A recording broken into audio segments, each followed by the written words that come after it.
Hello friends, UPSC दृष्टि vision IAS में आपका स्वागत है। फ्रेंड्स, आपको याद होगा कि सिविल सर्विस की तैयारी के लिए मैंने आपको 11 पिलर की बात की थी। इसके बाद उसके एक एक पिलर को लेकर के आपके सामने थोड़ी विस्तार से बातें की जा रही हूँ और उसी क्रम का यह 10वां पॉइंट है और वो है एनालिटिकल पावर डेवलप करना, यानी विश्लेषण क्षमता का विकास किया जाना। फ्रेंड्स, सिविल सर्विस की तैयारी के दौरान यदि आपने किसी से पूछा हो कि मुझे तैयारी कैसे करना चाहिए, तो चाहे वो प्रक्रिया जो भी बताए हो, वो मंजिल के रूप में, यानी कि उन प्रक्रियाओं के माध्यम से जहां आपको पहुंचना है उसके बारे में निसंदेह रूप से उन्होंने ये कहा है कि आपको एनालिटिकल पावर डेवलप करनी है। अगर आपने ज्यादा पीछे जाने की बात नहीं कह रही हूँ, यदि आप पिछले साल 4 साल के प्रश्न पत्र उठा कर देखे, मेंस की बात मैं कर रही हूँ, तो आप पाएंगे कि जो क्वेश्चन पेपर आपके जो हैं,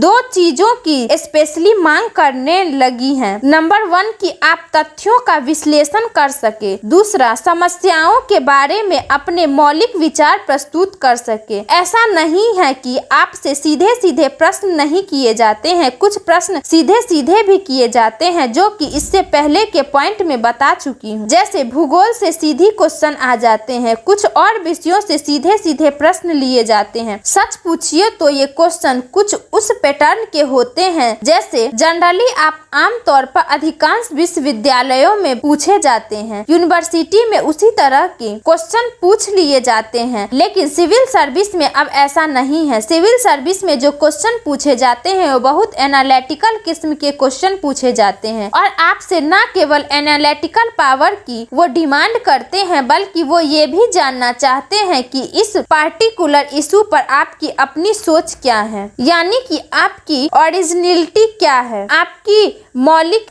अपनी मौलिकता क्या है। एनालिटिकल जो पावर है उसका संबंध प्रीलिम्स से ना के बराबर है, लेकिन प्री के पावर के उसका अब बहुत ज्यादा महत्ता बढ़ता जा रहा है। वो कॉमन सेंस का महत्ता बढ़ता जा रहा है और सच पूछिए तो कहीं न कहीं मुझे कॉमन सेंस का जो जुड़ाव है वो एनालिटिकल पावर से लगता है, क्योंकि मैंने महसूस किया है कि फ्रेंड्स कि अगर आपकी एनालिटिकल पावर बहुत अच्छा है तो कॉमन सेंस डेवलप कर देता है। क्योंकि यहाँ मैंने मौलिकता की बात की। मौलिकता का मतलब ये है कि आप अपने तरफ से उसके बारे में क्या सोच रहे हैं। चलिए, आपने दुनियादारी की बात कर दी कि वो ऐसा कुछ कह रहा है, वो ऐसा कर रहा है, लेकिन इम्पोर्टेंट है कि आप क्या कर रहे हैं, तो मैं क्या कह रही हूँ। ये जो मेरी मौलिकता है इसमें कहीं ना कहीं मेरे कॉमन सेंस होगा, और ये कॉमन सेंस आएगा कहाँ से, मेरी मौलिकता आएगी कहाँ से। देखिए, ये हवा में नहीं आते, ये एनालिसिस पावर के ही माध्यम से आती हैं, या आप कह सकते हैं कि ये एक तरह से एनालिटिकल पावर के ही बाय प्रोडक्ट है, लेकिन बहुत महत्वपूर्ण और बहुत कीमती प्रोडक्ट है। तो फ्रेंड्स, ये मान करके चलिए कि बिना एनालिटिकल पावर डेवलप किए हुए आप मेंस तो क्वालिफाई नहीं कर सकते। इसमें तो संदेह आपके मन में होना ही नहीं चाहिए। इसलिए आप देखिए कि प्री में कितने स्टूडेंट क्वालिफाई करते हैं, कोई बात नहीं, वो जो परसेंटेज है उसमें से बहुत से स्टूडेंट को निकलना ही है। लेकिन आश्चर्य मुझे उस समय होता है जिस समय स्टूडेंट ने प्री क्वालिफाई किया, और पूछिए तो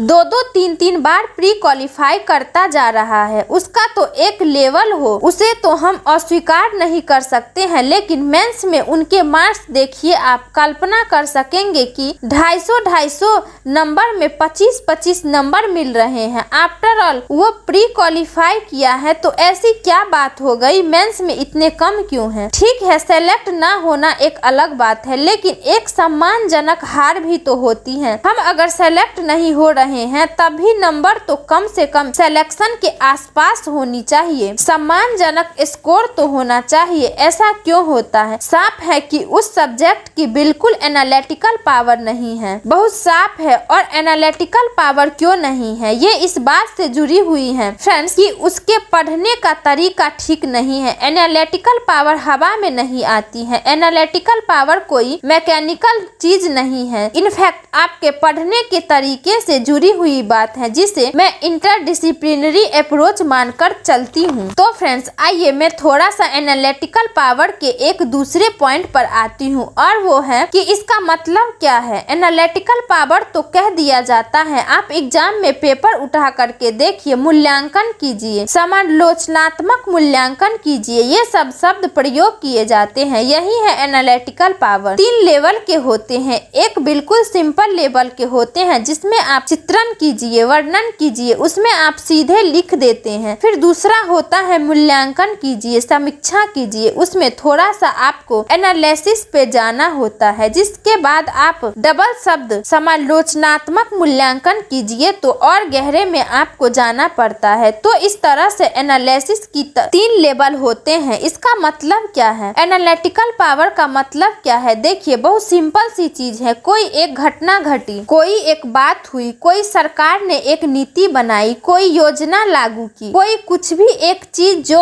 हुई है उसको आप कितने अलग अलग कोनों से देख पाते हैं। बस एक घटना को, जिसका संबंध किसी घटना से हो, चाहे वो आर्थिक क्षेत्र की घटना हो, राजनीतिक क्षेत्र की घटना हो, सामाजिक घटना हो, सांस्कृतिक घटना हो, वो है एक ही क्षेत्र की घटना, यानी कि सब्जेक्ट को लेकर के चलेंगे तो वो एक होगा। लेकिन आप इसके कितने अलग अलग सब्जेक्ट के साथ जोड़ कर देख सकते हैं, उसका विश्लेषण कर सकते हैं। बस यही क्षमता, सच पूछिए तो एनालिटिकल पावर है। जितने अधिक कोनों से आप देख सकेंगे, जितने अधिक तथ्य का पूर्ण तरीके से देख सकेंगे, जितने आप तर्क के साथ देख सकेंगे, उतना ही अधिक इस बात का प्रमाण होगा कि आप में एनालिटिकल पावर है। और अपने ही तर्कों को आप अपने ही तर्कों से काट करके और फिर एक नई स्थापना दे सकेंगे। वो भी और हायर लेवल की चीज हो जाती है। वो बहुत ही अद्भुत होती है, अनोखी होती है। और मैंने देखा है कि सिविल सर्विस की तैयारी करने वाले कुछ स्टूडेंट इतने ब्रिलियंट होते हैं कि वो अपने ही तर्कों को अपने ही तर्कों से काटते हैं और फिर एक नई बात कहते हैं। तो इसमें दोनों चीजें एक फैलाव है, विस्तार जिसे आप कहेंगे, वाइड रेंज। वाइड रेंज में क्या है? दृष्टिकोण। हम किसी भी इश्यू को, भले ही वह उस विषय से संबंधित ना हो, राजनीतिक दृष्टिकोण से भी देख सकते हैं, या आर्थिक दृष्टिकोण से भी, सामाजिक, सांस्कृतिक, वैज्ञानिक दृष्टिकोण से भी देख सकते हैं, तार्किक दृष्टिकोण से भी देख सकते हैं, जिसे आप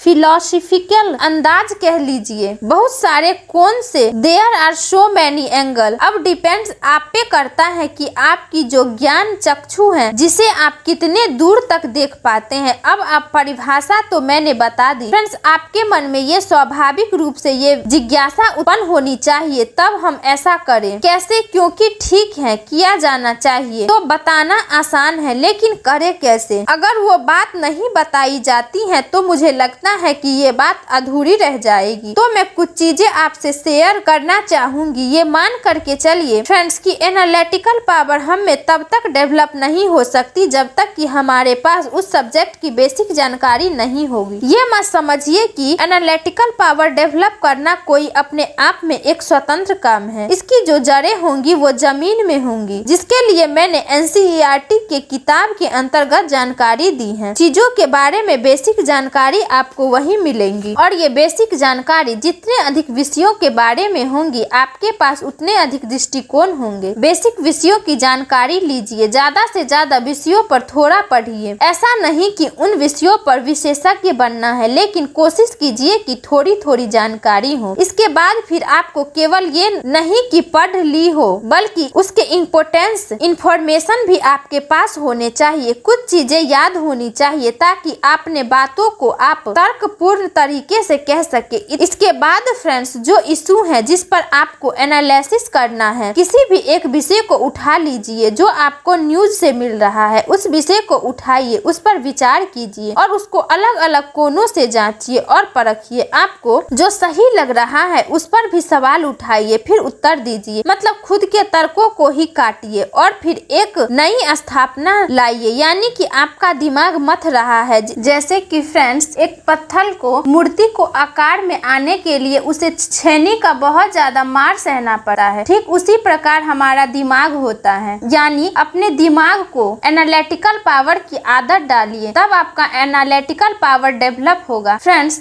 बेसिक किताबों को पढ़ने के साथ साथ मैं सजेस्ट करूंगी कि न्यूज के साथ साथ एडिटोरियल कमेंट भी आपको जरूर पढ़ने चाहिए। इसे बिल्कुल नहीं भूलना चाहिए, क्योंकि एडिटोरियल कमेंट से आप में रोज ये हैबिट आएगी, जैसे एक घटना को अलग अलग तरीके से देखा जाता है। ठीक इसी तरह से न्यूज वाले मैंने आपको बात बताई थी, डिबेट चैनल देखे जहां बहस हो रही है, सीधी बातें भी नहीं, क्वेश्चन आंसर की प्रणाली में ही आप बात की जा रही है। तो आप देखेंगे एक प्रश्न पूछा गया है, उसका मैंने उत्तर दिया है और मेरे उत्तर से फिर प्रश्न निकला, मेरे उस उत्तर को फिर से प्रति प्रश्न किया गया। यही तो एनालिटिकल पावर है कि मैं जो कह रही हूँ मुझे तो सही लग रहा है, लेकिन सामने वाले को बिल्कुल ही गलत लग रहा है और वो फिर मुझसे प्रश्न पूछ रहा है और फिर जो मैं उसे उत्तर दे पाता हूँ और उसको संतोषजनक उत्तर दे पाता हूँ, तभी ये बात होगी कि मैंने जो कहा था उसमें दम था,